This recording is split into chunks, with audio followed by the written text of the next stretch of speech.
শুরু হয়েছিল ছেলের একটা প্রোডাক্ট নেওয়ার জন্য। আমি ভেস্টিজ জয়েন করেছিলাম, কিন্তু আমি কোনোদিন কাজ করিনি তখন। ওই প্রোডাক্টটাই নিতাম এবং আমি দিন 15-র মধ্যে বুঝতে পেরেছিলাম যে প্রোডাক্টটা আমার ছেলের ভীষণভাবে কাজে দিয়েছে এবং ছেলেকে এরকমই হয়েছিল যে একটা অপারেশন করতে বলা ছিল, সেটাও আমাকে করতে হয়নি। তো ইউজারই থেকে গিয়েছিলাম, বিজনেস করব।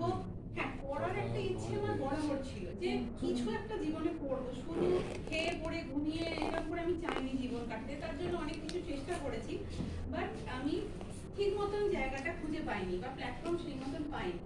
তারপরে যখন ভেস্টিজে এলাম সেভাবেও আমি কিন্তু তখন গাইডেন্স পাইনি।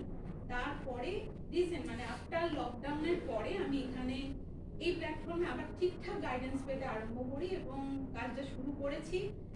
আগামী দিনে হয়তো ইচ্ছে তো এবং জানি যেটা পারবো যে অনেক ম্যাম যতদূর পর্যন্ত গেছেন ততদূর যত যেতে পারি এবং নিজের যা যা স্বপ্ন আছে সেগুলো পূরণ করতে পারি। এবং স্যারের ট্রেনিং এর জন্য উমা ম্যাম সবসময় আছেন পাশে, কিন্তু স্যারের থেকে যেটা পাই সেটা দিয়ে আমি নিজে বলবো আমার জীবন বোধ পাল্টে দিয়েছেন দেবাশিস স্যার।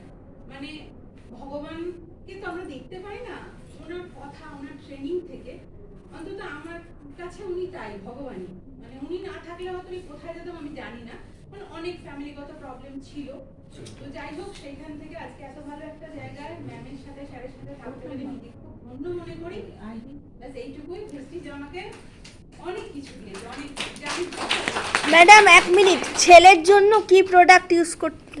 ছেলের টনসিলের সমস্যা হয়েছিল, যেখানে অপারেশন করতে বলা হয়েছিল, প্লাস ওর অ্যাডিনয়েড গ্ল্যান্ডের প্রবলেম ছিল, যেখানে হয়তো পরবর্তীকালে ডাক্তার বলেছিলেন ও বধির হয়ে যেতে পারে। সেই জায়গা থেকে ননি একমাত্র সাপ্লিমেন্ট যেটা ওকে ভীষণভাবে উপকার দেয় এবং তার সাথে আমি ইনভিগো প্রোটিন পাউডার ওকে খাওয়াতাম।